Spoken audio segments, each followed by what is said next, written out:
오늘은 본문의 말씀을 통하여 내 부모를 공경하라는 주제로 말씀을 나누도록 하겠습니다. 여러분, 하나님께 주신 십계명은요, 원래 두 개의 돌판으로 기록되어 있었습니다. 첫 번째 돌판에는 하나님과 인간 관계를 다룬 1계명부터 4계명까지가 기록되어 있었고, 두 번째 돌판에는 인간 사이, 즉 사람과 사람 사이의 관계에 다룬 5계명부터 10계명이 기록되어 있었습니다. 그런데 그 사람과 사람 사이를 다룬 첫 번째 계명인 5계명이 무엇이지요? 내 부모를 공경하라. 그리하면 내 하나님 여호와가 내게 준 땅에서 내 생명이 길리라입니다. 보통 성경은요, 이 10계명은 하라, 하지 말라 이렇게만 되어 있는데 여기 보면 뭐라고 합니까? 내 부모를 공경하라. 그 다음에 그리하면 내 하나님 여호와가 내게 준 땅에서 길리라라고 그 말씀을 지킬 때 어떠한 은혜도 주실지를 그렇게 말씀하고 있습니다. 여러분, 하나님께서는요 6일 동안에 온 우주 만물을 창조하셨습니다. 그러면 마지막에 무엇을 창조하셨죠? 하나님의 형상과 모양을 따라 바로 사람을 창조하셨습니다. 그리고 사람들에게 주신 최초의 선물이 무엇일까요? 바로 가정입니다. 그래서 가정의 핵심인 부부를 창조하셨고 자녀들까지도 허락하여 주신 것입니다. 그리고 이런 사람과의 관계의 기본이 되는 가족 관계를 다룬 것을 윤리도덕이라고 합니다. 그러니까 부모와 자녀 간의 관계, 그것이 바로 윤리도덕이요 사회 질서의 뿌리와 근간이 되는 것입니다. 그런데 부모와 자녀 간의 윤리도덕의 핵심이 무엇일까요? 바로 그것은 부모를 공경하는 것입니다. 그러니까 부모를 공경하는 것이 바로 윤리도덕의 뿌리요 근간과 질서를 지키는 기본이 된다는 것입니다. 그것을 지키지 않을 때 윤리도덕도 사회 질서도 무너지게 되는 것입니다. 여러분, 작금의 현실을 보십시오. 얼마나 이 부모를 공경하지 않습니까? 그런 세상 사람들은 얼마나 함부로 대합니까? 내가 더 잘났으니까, 내가 더 많이 배웠으니까, 그래서 부모에게 막말하고 함부로 대하고 그러다 보니까요 다른 사회 질서 모두가 무너져 버리는 것입니다. 내 부모도 존경하지 못하고 내 부모도 공경하지 못하고 내 부모에게 순종하지 못하는데 직장에서 사회에서 누구를 공경하고 무슨 질서를 지키겠습니까? 그렇기 때문에 사회 도덕과 윤리와 질서의 기본이 되는 부모를 공경하는 것을 첫 번째 계명에 두신 것입니다.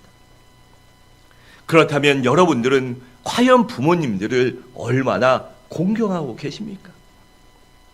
첫째로, 왜 하나님은 우리에게 부모를 공경하라고 말씀하셨을까요? 여러분, 본문에 나오는 공경은요 원래 원어인 히브리어로 보면 카벳이란 말이에요. 그런데 이 카벳은 이 히브리어는요 여러 가지 뜻도 있고 조금 하나 바꾸면 막 바뀝니다. 그런데 이 카벳의 뜻은 무겁다라는 뜻을 갖고 있어요. 그래서 문맥에 따라서 그 의미가 중의적인 여러 가지 의미를 띠는 것이 히브리어에서 굉장히 난해합니다. 히브리어가. 그런데 왜 여기다 무거운 카벳을 썼을까요? 그것은 부모를 짐처럼 짊어지라는 그러한 것이 아니라 부모에게 그만큼 무게를 두고 존중하고 부모를 공경하고 소중히 여기라고 그렇게 무겁게 여기라는 의미로 카벳을 쓴 것입니다. 그렇다면 왜 우리가 부모님께 무게를 두고 소중히 여겨야 할까요? 먼저는 그것이 하나님의 명령이기 때문입니다. 신명기 5장 16절에 이렇게 말씀합니다. 너는 내 하나님 여호와께서 명령한 대로 내 부모를 공경하라. 그러면 내 하나님 여호와가 내게 준 땅에서 내 생명이 길고 복을 누리리라 라고 했습니다. 또 에베소 6장 1절과 3절은 이렇게 말씀합니다. 자녀들아, 주 안에서 너희 부모에게 순종하라. 이것이 옳으니라. 내 아버지와 어머니를 공경하라. 이것이 약속 있는 첫 계명이니 이로써 내가 잘되고 땅에서 장수하리라고 했습니다. 여러분, 이 말씀처럼 부모를 공경하는 것이 바른 행동이요 선한 것이며 윤리 도덕의 근간이 됩니다. 그리고 부모님을 공경하는 것이 약속이 있는 첫 계명이기 때문에 우리가 부모를 공경해야 하는 것입니다. 여러분, 아까 말씀드린 대로 십계명은요 대부분 명령으로 하라 하지 말라 이렇게 끝나요. 그런데 유독 부모님을 공경하는 자에게는 내 생명이 길리라라고 축복의 말씀을 약속하셨어요. 왜일까요? 그만큼 중요하기 때문입니다. 반드시 내가 믿음으로 살 때 그렇게 하면 내가 이렇게 너와 함께 하겠다, 널 축복하겠다. 그만큼 부모를 공경하는 것이 중요하기 때문에 명령하시고 또한 약속도 함께 하신 것입니다. 여러분, 그렇기 때문에 우리 그리스도인들은요 부모님을 공경하는 것이 바로 하나님의 명령이요 약속 있는 첫 계명임을 우리가 잊어선 안 되는 것입니다. 그런데 명령은 무엇입니까? 해도 되고 안 해도 되는 것이 아닙니다. 명령은 지킬 때 바로 이 능력이 있는 것입니다. 그렇기 때문에 부모를 공경하는 여러분들 되시기 바랍니다. 하나님 말씀에 순종해서 하나님의 약속의 말씀을 믿고 부모님을 공경하시기 바랍니다. 또한 우리가 부모를 공경해야 하는 이유는 바로 우리의 주님이신 예수님께서 본을 보여주셨기 때문입니다. 누가복음 2장 51절은 이렇게 말씀합니다. 예수께서 함께 내려가서 나사렛에 이르러 순종하여 받드시더라. 그 어머니는 이 모든 말을 마음에 두니라 라고 했습니다. 여기 보면 뭐라고 합니까? 주님께서 순종하여 받드시더라. 누구를? 부모를. 부모님께 이렇게 순종하고 부모를 공경했다는 것입니다. 그러니까 우리 주님은 어려서부터 부모님께 순종하셨다는 것이에요.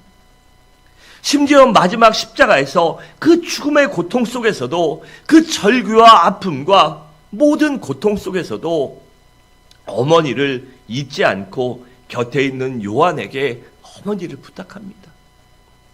여러분, 사람이요 아프고요 자기가 죽을 것 같으면요 남이 안 보입니다. 여러분도 다쳐보세요. 아니면 어디 아파 보세요. 내가 아파 죽겠는데 누가 눈에 보입니까? 내가 힘들어 죽겠는데 누가 신경 쓰이고 뭐가 눈에 보입니까? 우리 주님은 십자가상에서 그렇게 고통 속에서도 그 옆에 어머니가 울고 있는 걸 보고, 아, 우리 어머니 내가 죽으면 누구 믿고 살까? 아, 우리 어머니 저렇게 슬퍼하는데 얼마나 아파하고 슬퍼할까? 그래서 어머니를 보며 어머니 울지 마세요라고 하고 또 사랑하던 요한에게 내 어머니를 부탁한다. 내 어머니를 내 어머니처럼, 너의 어머니처럼 그렇게 평생 모시고 살아라라고 당부하십니다.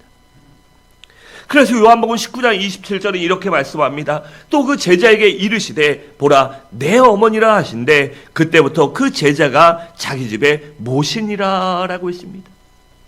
그래 요한에게 어머니를 부탁하고 요한은 그때부터 예수님의 어머니 마리아를 자신의 어머니처럼 평생 섬겼습니다. 또 26절에 이렇게 말씀합니다. 주님께서 어머니를 향하여 여자여 보소서 아들이니이다 라고 했습니다. 그러니까 어머니 마리아에게 요한을 아들처럼, 이제 요한을 아들처럼 믿고 그를 의지하며 살라는 것입니다. 그런데 주님은 여기서 어머니를 여자여라고 불렀는데 당시 중동에서는 일반 평민들이 여자여라는 호칭은요 황후, 즉 왕비에게만 썼던 호칭이에요. 그러니까 주님이 어머니를 여자여라고 부른 것은 어머니에게 최고의 호칭을 존칭을 한 것입니다. 그러니까 예수님이 얼마나 어머니를 사랑했고 효도했는가를 볼 수 있습니다. 야, 우리 그리스도인들은 누굽니까? 예수를 닮아가고 예수의 말씀에 순종하여 예수의 신앙도 믿음도 인격도 삶도 닮아가야 하는 사람들 아닙니까? 그렇기 때문에 주님이 어머니께 효도하였기 때문에 우리도 예수님의 본을 받아 부모를 공경해야 하는 것입니다. 또한 우리가 부모를 공경해야 하는 것은 믿음의 선배들도 효도하였기 때문입니다. 여러분, 믿음의 조상 아브라함은요, 아버지 데라를 몇 년 동안 모셨지요? 135년 동안이나 그 긴 세월 동안 아버지를 잘 섬기며 살았습니다. 또 이삭은 어땠습니까? 아버지 아브라함이 자신을 모리아산에서 제물로 바치려 했을 때 그가 힘으로 못 이기겠습니까? 100세에 낳은 자식이었는데요. 100세가 넘은 아버지를 수명이 길고 조금은 건강했다 할지라도요, 이팔 청춘이요, 그 아버지 못 이기겠습니까? 아버지 힘으로 제압할 수 없었겠어요? 아니면 힘으로 밀칠 수 없었겠습니까? 하지만 이삭은요, 그때도 순종했습니다.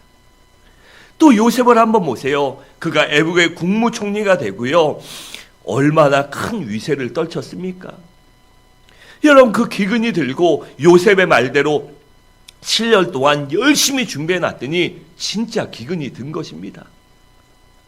그래서 요셉이 바로의 꿈을 해몽한 대로 온 나라에 주변에 기근이 들어서 사람들이 아우성치고 있을 때요, 애굽은 준비되어 있으니 얼마나 대단했겠습니까? 요셉의 위세는요, 어느 누구도 꺾을 수 없었습니다. 그리고 바로가요, 그 사실을 보며 요셉을 얼마나 신뢰했었겠습니까? 그러니 요셉이요, 무슨 근심 걱정이 있었겠어요? 하지만 그럼에도 불구하고 요셉의 얼굴 한켠에는 항상 근심이, 수심이 가득했습니다. 그래서 바로왕이 묻습니다. 왜 요셉아, 너 왜 그렇게 근심 걱정이 있니? 내가 너한테 잘못해 준 것 있니? 아니면 누가 너 속색이니? 누가 너 말 안 듣니? 너 어리다고? 너 갑자기 총리 됐다고? 너 외국 사람이라고? 누가 시비 거니? 내가 해결해 줄게. 그러자 아닙니다. 그럼 도대체 왜 그래? 너 때문에 우리나라가 이렇게 좋고 너 때문에 우리가 이렇게 복받고 걱정 근심 없이 사는데 왜 네가 근심하며 사니? 이러지 요셉이 말합니다. 제가 아버지가 너무나 보고 싶어서 그렇습니다. 내가 어렸을 때 애굽에 팔려와서 지금 이렇게 사는데 우리 아버지가 건강하게 사시는지 혹은 아픈 데는 없는지 우리 아버지와 가족들이 이 기근 속에 굶지는 않는지 너무나 걱정돼서 그럽니다. 그러자 바로 왕이 그러면 당장 너희 아버지를 모셔와라. 내가 내 가족처럼 극진히 대접할 터니 당장 사람을 보내 수소문하고 모셔와라라고 말합니다. 그리고 바로의 이 도움으로 아버지를 모시고 오자 그 아버지를 보고 어떻게 합니까? 얼른 뛰어내려가 얼싸안고 웁니다. 그리고 기뻐하며 이후로 항상 기쁨 가운데 아버지를 모시며 함께 살았습니다. 여러분, 솔로몬도 왕이 된 후에 어머니 밧세바 앞에 무릎을 꿇고 절을 했습니다. 여러분, 밧세바가 어떤 사람입니까? 평생 사람들에게 손가락질 받고 살았어요. 그래서 다윗 왕이 도망갔을 때 뭐라고 합니까? 왕이여, 내가 평생 당신 하나 믿고 당신 때문에 이런 수모를 당하지 않았습니까? 나를 가여이 어여삐 여기시면 내 아들 솔로몬을 왕으로 세워주세요. 내가 평생 당신 때문에 그렇게 사람들에게 업신여김 당하고 구박받고 죄서 소리 듣고 평생 그렇게 살았어요. 여러분, 밧세바는 그런 여인이었습니다. 그러니 솔로몬이요 왕이 되고 어머니를 전면에 내세우는 건요 정치적으로는 상당히 부담스러운 일이었을 것입니다. 차라리 그 어머니를요 조용히 뒤에 놓고요 어머니에 대해서 모든 자료를 끊어버리는 것, 그것이 정치적으로는요 가장 현명한 일이었어요. 하지만 솔로몬은 그런 지식이 없었을까요? 그런 세상의 이치를 몰랐을까요? 모든 걸 알았습니다. 하지만 그는 그럼에도 불구하고 왕이 되자 어머니 앞에 절을 합니다. 내가 어머니 때문에 이 자리까지 왔습니다. 내가 어머니가 있기 때문에 내가 있습니다. 어머니의 그 눈물의 세월, 서러운 세월, 내가 이제 왕이 되어 다 보상해 드리겠습니다. 이제는 누구도 어머니를 업신여기지 못할 것입니다. 그런 의미로 솔로몬은 어머니에게 절을 했던 것입니다. 여러분, 왕이요 작정하고 어머니한테 절하고 그렇게 얘기하는데 어느 누가 이제부터 밧세바를 업신여기겠습니까? 여러분, 이처럼 성경에 나오는 수많은 믿음의 인물들을 보면 한결같이 다 부모님께 공경했고 효도했습니다. 그렇기 때문에 우리들도 믿음의 선진들의 본을 받아 부모에게 공경해야 하는 것입니다. 둘째로, 그렇다면 우리가 부모님께 어떻게 효도하고 공경해야 할까요? 먼저는 부모님의 마음을 헤아려 순종할 줄 알아야 합니다. 여러분, 지혜로운 자녀는요 언제나 부모님의 마음을 헤아릴 줄 압니다. 그래서 부모님이 기뻐하신 일을 자원해서 해요. 혹시 미련해서 미처 알지 못했더라도 부모님이 말씀하시면 기쁜 마음으로 순종할 줄 압니다. 그래서 잠언 23장 25절은 이렇게 말씀합니다. 내 부모를 즐겁게 하며 너를 낳은 어미를 기쁘게 하라 라고 했습니다. 그런 의미에서 누가복음 16장에 나오는 탕자의 비유의 큰아들도 둘째 아들 못지않은요 아버지의 속을 끓인 아들입니다. 왜냐면 그는 방탕한 생활도 안 했고 그냥 모범적인 생활을 했지만 이 탕자 잃어버린 아들이 돌아왔을 때 아버지의 마음을 헤아리지 못했기 때문이에요. 그때 만약에 큰아들이 아버지처럼요, 내 동생아 그동안 얼마나 고생을 했니? 이 멍청한 놈아, 너 왜 괜히 아버지 말 안 듣고 나가서 이 생고생하고 돌아오니? 이제는 그런 생각 싹 다 집어치우고 아버지 밑에서 우리 함께 아버지를 모시며 기쁘게 살자. 내가 너 도와줄게라고 했으면요 아버지가 얼마나 기뻤겠습니까? 그 아들을요 더 신뢰하고 그 아들을 더 사랑했을 것입니다. 그런데 그는 어떻게 합니까? 내가 그렇게 뼈 빠지게 일해도 나는 친구들하고 잔치하라고 양 한 마리 주지 않아 놓고 아버지의 재산을 창기들과 탕진한 저 버릇없는 아들, 저 나쁜 놈, 저 망난이 돌아오니까 잔치를 베풀어주니 이게 어쩐 일입니까? 나 너무 서운합니다. 나 아버지 자식 안 할라요. 이렇게 그렇게 그가 하니 아버지가 얼마나 속이 상했습니까? 여러분, 그래서 우리들도요 부모의 마음을 헤아려서 부모님 앞에 순종하고 순종할 줄 알아야 하는 것입니다. 여러분, 때로는요 우리가 부모가 자식한테 해주고 싶지 않은 사람이 어디 있겠습니까?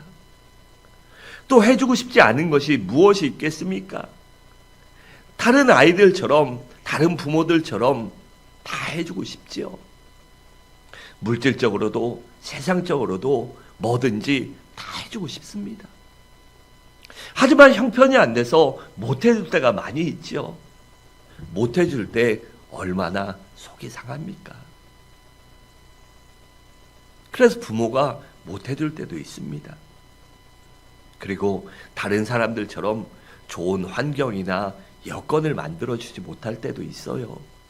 그래서 어려운 게 살 수도 있고 아니면 더 어려워서 정말 힘들게 인생을 살아온 분들도 있을 것입니다. 하지만 그렇다고 해서 부모를 무시하거나 거역하는 것은요 사람으로서도 그리스도인으로서도 할 도리가 아닙니다. 또한 그것은 하나님께 죄를 짓는 것이라는 사실을 우리는 잊어서는 안 됩니다.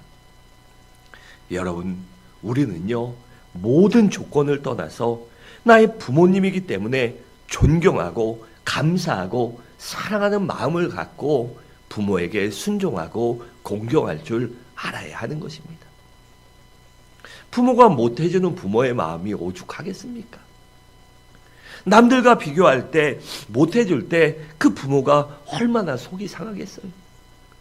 그 마음까지도 헤아려서 부모에게 공경하고 순종하고 어머니 괜찮아요. 아, 괜찮아. 이럴 때 부모님이 얼마나 뿌듯합니까?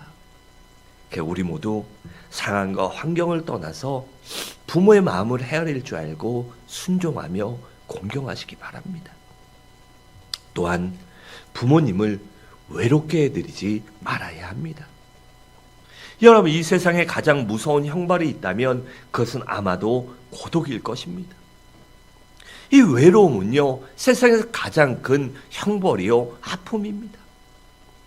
그리고 나이가 들수록 혼자 있는 것이 싫어지고 두렵고 무서워집니다. 그렇기 때문에 자녀들은 부모에게 자주 문안 인사도 드리고 할 수만 있다면 같이 살거나 가까이서 모시고 사는 것이 좋아요. 혹시 여의치 않아서 시설에 계시더라도 자주 찾아뵙는 것이 좋습니다. 왜냐하면 늙을수록 자식 보는 것이요, 그것이 낙이고 기쁨이기 때문입니다. 또한 부모님이 물려준 유산을 소중히 여겨야 합니다. 여러분, 부모님이 물려준 유산은 꼭 물질이나 어떠한 이 외형적인 것만을 말하는 것이 아니에요. 정신적인 유산과 신앙적인 유산을 모조리 포함하는 것이에요. 여러분, 유대인들은요, 부모님들의 신앙의 유산을 이어받는 것을 가장 큰 자랑으로 여겼고 가장 큰 효도로 여겼어요. 그래서 부모님보다 더 좋은 신앙인, 더 좋은 믿음을 갖고 사는 것, 부모님이 물려준 좋은 마음과 그 생각을 갖고 사는 것을 기쁨으로 여겼기 때문에 저들이요, 그 억척스럽게 살아도 지금 세계에 가장 힘이 센 민족이 된 것입니다. 또한 형제 자매 간에 우애하는 것, 그것이 바로 부모를 공경하는 것입니다. 여러분, 자녀들이 서로 화목하게 지내는 것을 볼 때 부모의 마음이 기쁜 것입니다. 반면에 형제지간에 화목하지 못하고 다툴 때 얼마나 부모의 마음이 찢어집니까? 아무리 좋은 옷을 사드리고 맛있는 음식을 드리고 용돈을 드려도 형제지간에 불화하고 만나기만 하면 싸우고 서로 안 보려고 막 이러면요, 부모가 아무리 물질적으로 세상적으로 해도요, 속상하고 아픈 것입니다. 이 땅을 떠날 때까지 그것이 짐이 되고요, 부모에게 눈물과 아픔이 되는 것이에요. 그렇기 때문에 우리 그리스도인들은 반드시 형제지간에 우애하며 사이좋게, 정말 남들이 봐서요, 아, 저 집은 정말 고슴도치 가족이야, 이렇게 말할 정도로 기쁘게 즐겁게 사랑하며 지내야 하는 것입니다. 또한 자녀들이 성공하는 것이 부모에게 효도하는 것입니다.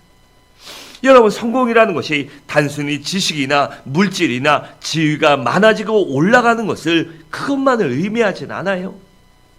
부모의 자녀에 어긋나지 않는 자녀가 되어 사람들에게 칭찬을 듣는 사람이 되는 것, 그것이 바로 성공하는 것입니다.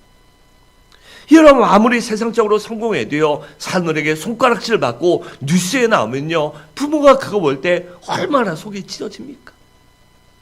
비록 그렇지 못하더라도 주변 사람들에게요, 인사 잘한다, 너네 집 아들, 너네 집 딸 너무 좋다, 너무 착하다, 이런 말 들을 때 얼마나 부모가 기쁩니까? 그렇기 때문에 우리가 칭찬받는 것, 사람들에게 인정받는 선한 사람, 좋은 사람이 되는 것이 바로 부모를 공경하는 것입니다. 또한 우리가 부모를 공경하기 위해서는 용돈도 드려야 합니다.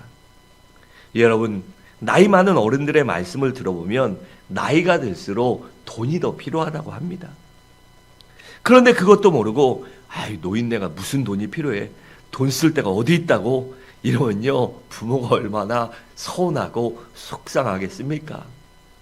여러분, 손주들도요, 할머니 할아버지 만날 때 용돈이라도 주고요, 선물이라도 주고 먼 날 때 챙겨줄 때 좋아합니다. 그리고 어른들 세상에 나가서 인정받는 거, 젊은이들과 어울리는 비결이 뭔지 아십니까? 젊은 사람들과 만날 때 밥 사면 됩니다. 젊은 사람들과 만날 때 그러면서 즐거움도 얻고 에너지도 얻잖아요. 젊은 사람들과 함께 할 때. 그러려면 밥도 사고 차도 사고 입은 좀 조용히 하고 그러면요, 잘 어울립니다. 그 물질이 필요하죠. 또 친구들하고 어디 갈 때도요, 나만 돈 없어서 못 내면 얼마나 속상합니까? 그럴 때 우리 아들이 나 이번에 어디 간다고 돈 줬다? 내가 밥 살게. 내가 차례도 살게. 내가 이거 사줄게. 우리 아들이 줬다? 우리 딸이 줬다? 이런 부모가요, 얼마나 기쁩니까? 그래, 자녀들은 부모님의 마음을, 상황을 알고요, 미리 넉넉하게 드릴 줄 알아야 합니다. 또한 영혼이 잘되게 해드릴 줄 알아야 합니다. 여러분, 효도 등 최고의 효도는 바로 부모님의 영혼을 구원해 드리는 것입니다. 왜냐하면 예수를 믿으면 영생을 얻지만 예수를 믿지 않고 돌아가시면, 죽어버리게 되면요, 영혼이 멸망받고 불과 유황못이 타는 그 지옥에서 영혼이 고통당하기 때문이에요. 그렇기 때문에 목숨 걸고 부모를 반드시 전도하고 그 영혼을 구원시켜야 하는 것입니다. 또한 내 자신이 열심히 신앙생활하는 것, 그것이 바로 부모에게 공경하는 것입니다. 우리 요한 3서 4절을 함께 읽겠습니다. 시작.